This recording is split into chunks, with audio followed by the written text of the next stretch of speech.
Pada video kali ini kita akan membahas tentang tata nama senyawa, yaitu bagaimana cara memberikan nama terhadap suatu senyawa. Cara memberikan nama terhadap suatu senyawa tergantung kepada ikatan kimia yang terdapat di dalam senyawa itu. Jadi, ada yang berikatan kovalen, ada yang berikatan ionik. Cara memberikan namanya berbeda. Kali ini kita akan mempelajari bagaimana tata nama dari suatu senyawa kovalen biner, yaitu senyawa kovalen yang terdiri dari dua unsur saja. Cara memberikan namanya adalah sangat mudah. Yang pertama adalah dituliskan dulu banyaknya atom ke satu. Kemudian dituliskan namanya. Lalu diikuti dengan banyaknya atom yang kedua. Lalu diikuti juga dengan namanya, tetapi menggunakan akhiran ida. Untuk banyaknya atom, jika atomnya hanya satu, maka diberi nama mono. Jika dua, di. Jika jumlahnya tiga, tri. Untuk yang jumlahnya 4, tetra. Jika 5, namanya penta. 6, namanya heksa. Jika 7, namanya hepta. Sudah cukup ya, sampai 7 saja. Mari sekarang kita beri nama contoh-contoh senyawa berikut ini. Di sini ada CO. CO berarti karbonnya hanya ada satu. Dituliskanlah mono. Kemudian nama atom C adalah karbon. Berarti di sini mono karbon. Kemudian ada atom oksigen yang jumlahnya juga hanya satu. Berarti kita tuliskan mono juga. Dan oksigennya diberi akhiran ida.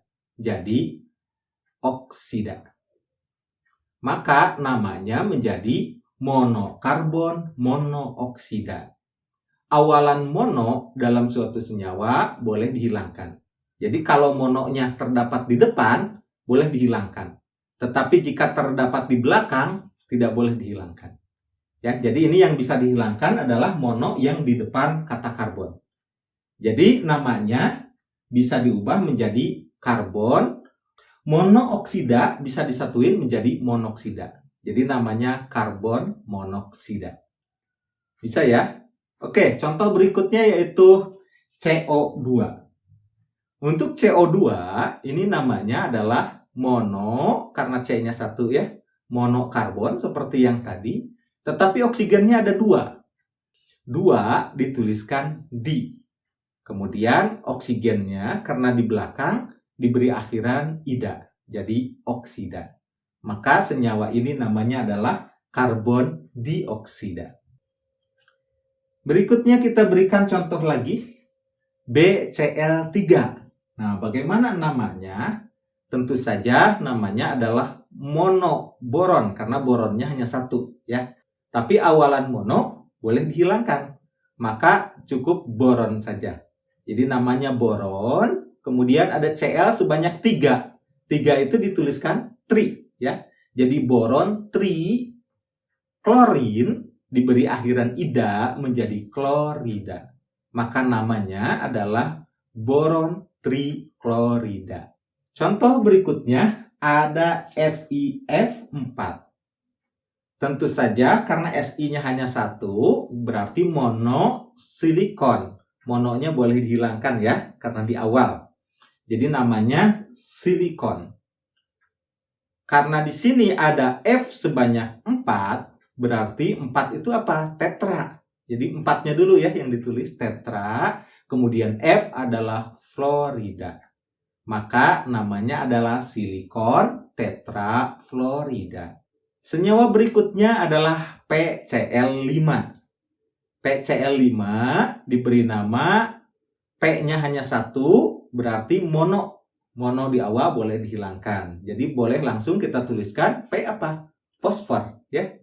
Kemudian terdapat 5 klorin. 5 dituliskan penta. Sedangkan klorin karena di belakang dijadikan klorida. Maka namanya adalah fosfor pentaklorida. Sekarang kita lihat contoh berikutnya, yaitu Cl2O5.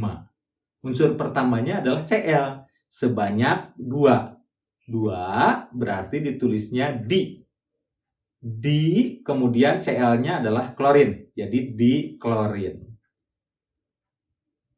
Unsur yang keduanya adalah oksigen, ada sebanyak 5, dituliskan penta. Oksigennya diubah akhirannya menjadi ida, jadi oksida. Maka namanya adalah diklorin pentaoksida. Terakhir, contohnya adalah N2O3. N adalah nitrogen. Jangan lupa jumlahnya ada 2. Yang dituliskan jumlahnya dulu ya. Karena ada 2, maka dituliskan di. Jadi di nitrogen. Oksigennya ada 3, ditulisnya 3-nya dulu, tri. Kemudian oksigennya akhirannya diubah menjadi ida, jadi oksida. Maka namanya menjadi dinitrogen trioksida.